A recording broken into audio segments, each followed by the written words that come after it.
November 14, 15 తేదీలు 1925 అనగా ఈ సంవత్సరంలో ప్రస్తుతం జరుగుతున్న CII సదస్సుతో అంతర్జాతీయ స్థాయిలో గుర్తింపు విశాఖ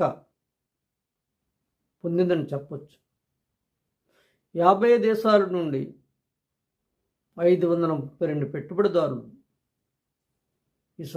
ఈ సదస్సుకు హాజరు కావడం, 9 లక్షల నుండి 10 లక్షల కోట్లు పెట్టుబడి ఒప్పందాలు MOU ఏదో తూతూ మంత్రం కాదు,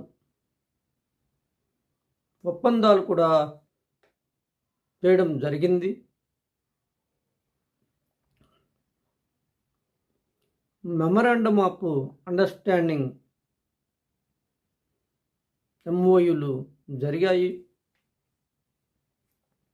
తరువాత 8 నుండి 9 లక్షల ఉద్యోగాల అవకాశాలు కలిగే అవకాశం విశాఖలో కనిపిస్తుంది. అయితే విశాఖ ఈ ఒప్పందాలు కుదరడానికి కానీ, ఇక్కడ పెట్టుబడులు పెట్టడానికి కానీ దీని ప్రత్యేకత ఏమిటో 4 ముక్కల్లో చెప్తాను. City of transport on land, on water, in the air, భూమి మీద, నీటి మీద, గాలిలో రవాణా సౌకర్యాలు కలిగిన నగరం. సేఫెస్ట్ సిటీ, భద్రత గల నగరం. సిటీ ఆఫ్ పీస్, శాంతి నగరం.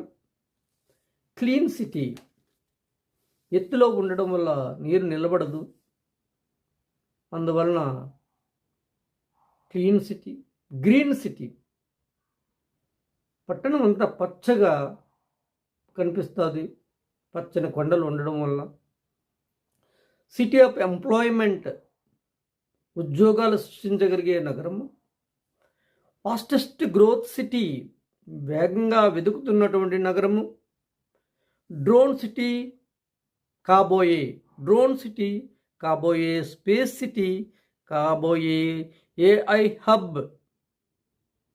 అంతేకాదు సిటీ ఆఫ్ వెల్త్, సంపదని సృష్టించగలిగేటటువంటి నగరము, రెవెన్యూని తెచ్చిపెట్టేటటువంటి నగరము. City of next IT hub.